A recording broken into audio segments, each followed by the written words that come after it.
Well, about 22 years ago, Caesar Stair began creating a garden here in Knoxville, Tennessee, and we're grateful for you having us here this morning to share your world with us. Thank you so much. Well, happy to have you and glad to be here, and the sun's out and it's another great day. It's another beautiful day. So the garden started in this space that we're standing in and actually began with your pool house, but you had a gentleman who became involved with this project. So tell me a little bit about how all that started. Well, it really started, we were working on a project over at Lakeshore Park. It was a mental health hospital, and we wanted to have a garden over there. And so we kept hearing the name, who's the best gardener in the South, designer and so forth. And we kept hearing the name Ryan Gainey. Sure. He's the designer, go-to designer. And so I called him up and I said, Ryan, I'm Caesar Stair. Would you mind, we're working on a mental health hospital, turning it into a park. Would you mind coming up and looking at it for possibly a gardener here at the park? And he said no. I said, well, would you mind staying in our house because, you know, we don't have any money? And he said, no, I don't mind, but you mind if I bring 5 Jack Russell Terriers? That sounds like Ryan. Yeah. So he came up with his 5 Jack Russell Terriers, and he worked with an architect, Mark Mosley. Long story, we got him up here. We walked around Lakeshore for a day, and that night we had dinner in the dining room, and he said, say, I noticed you got a big hole out there in the side yard. Are you building a pool? I said, well, very observant. Yes, we are. And he said, indoor, outdoor? I said, indoor. He said, you got plans for it? And I said, yes. He said, you mind if we look at them? I said, no. So we cleared off the dining room table. Sure. Laid out the plans, and then just pure Ryan, no, you can't do that. You can't do this. This is all wrong. This is all wrong. This is what you need to do.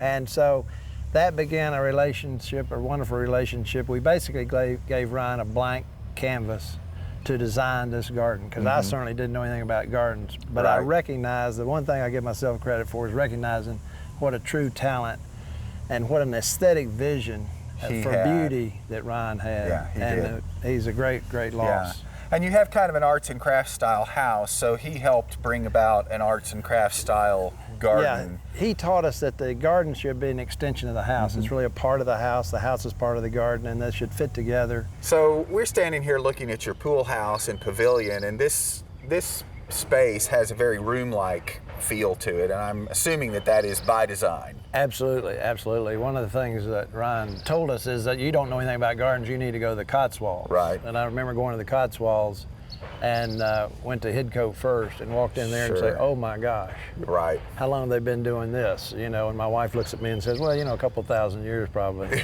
But what it taught me was they do the room gardening. I mean, you move from room to room in a garden.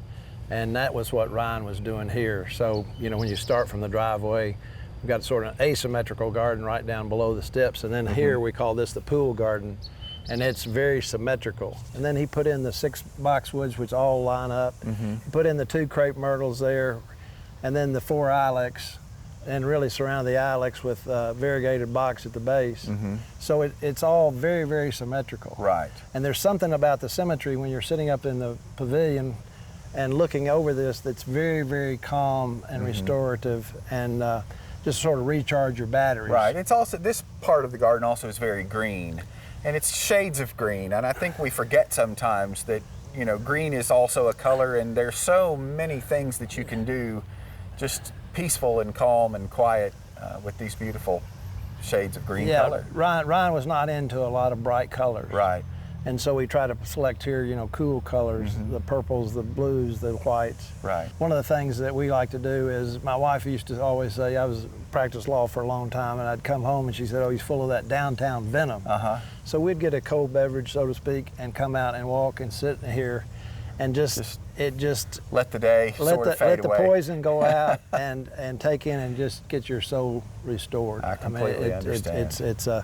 It's that restorative feeling, that this symmetry, we wondered for a long time, what was it that evoked this feeling of such calmness and such a warm, wonderful feeling, and we decided really it was the symmetry, the way everything was lined up.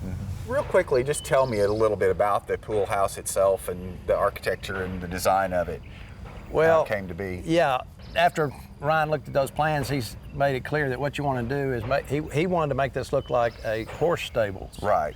And so when this thing was under construction, sure enough, people were driving up here and saying, oh no, Caesar's building a horse barn, you know, he's gonna have horses up there. But the idea was to pick up the arts and craftsman style house that we had that was built in 1916 and pick up its features in the pool house. So they extended that garden, they put in the windows up the top to break it up, because the pool is actually 75 feet long, 25 yards, 30 feet wide. And so it's a big, long building. He felt the garden, you know, should be an extension really of the house. Of course. And so, and he said, he also talked about the further you get away from the house, the more rustic you want it to be. So that stone is more rustic than some stone over on this side that you'll see is a smaller stone. But all of it's, you know, native to Crab Orchard. Right. The stone here. So moving from your symmetrical garden, and you come in underneath this pergola, which kind of creates another room of its own, and then the pergola actually leads you into yet another room. So tell me about the construction of the pergola and how this part of the garden is created. Yeah, in 2005, after we had done, you know, sort of finished the what I call the pool garden, the symmetrical garden, we had this opening here and obviously unbalanced. And so Ryan kept saying, well, we knew we needed to do something on this side to balance that room with the pool. And the pool's a big, long building. Right. And of course, when we went to the Cotswolds, we went to Taunton, the Hestercombe, probably Gertrude Jekyll and Edward Nutchin's garden. And so it's probably my favorite garden in the whole world. And I love the pergola there, which overlooks a valley. Right. It doesn't have a river in it, but it's a valley, it's gorgeous. And so Ryan said, well, you know, he likes that pergola so much at Hestercombe, let's just make him a pergola here. Right. And of course, then he put these cypress beams up with the copper on top. And then he arched it so that, and I asked him, why in the world would you arch that thing? He says, so that when the roses and everything else get on the top, they'll flow over like an ocean. And unfortunately, right now, I've cut them back.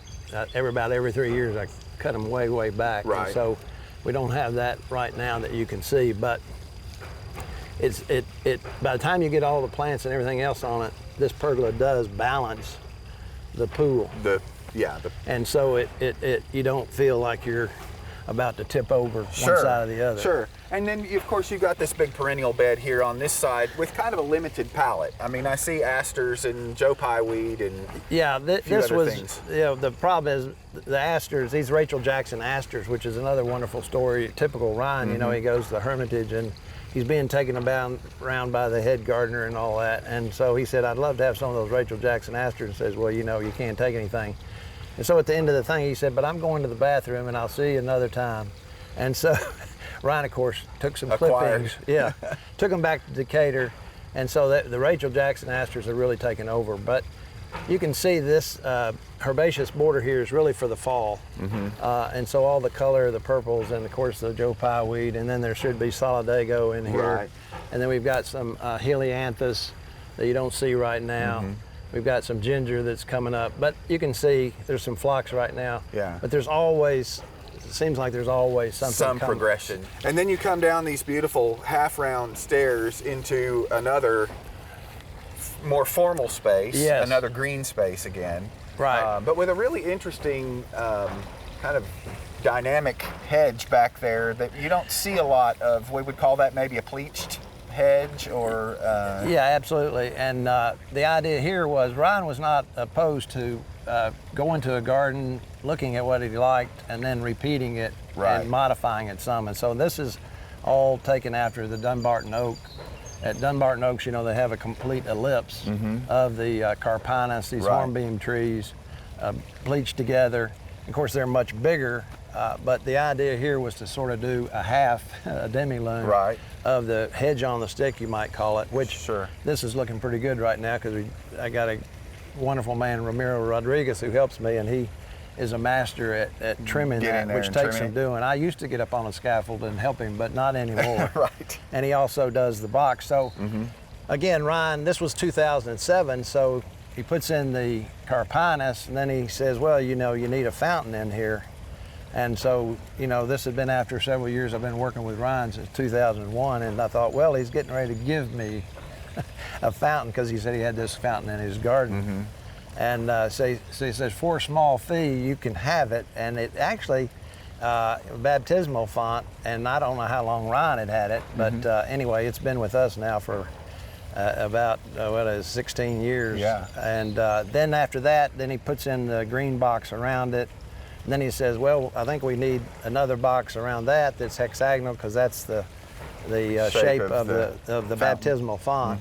Then he said, I think we put these boxes in. And, so it's just always kind of a progression. It's a progression. Yeah. It was never that he, like an architect come in and draw your plans. Yeah. It was, he may have had it in his mind, right, which I suspect, but it was never, I understand that. And it was sort of, and by the time we got to this, then I was a little bit more involved in talking with him about it. But it was a wonderful relationship. And of course, again, we've created a room here, perfect for weddings. We've had a lot of weddings here. Right. And even had an opera up there in the pool garden. Very nice. So, it's a fun, wonderful space, really. Well, we've seen all of these wonderful spaces that your garden includes, but as we kind of wrap this up, I can't imagine that there's much better a place to sit than right here and look out at this incredible view. Absolutely. This is the Holston and the French Broad come together downtown, create the Tennessee River, which is flowing right here. And on a clear day, you can see Mount LeConte. Oh, wow. Ryan always said, that this was God's garden, and that was Ryan's garden. There you go.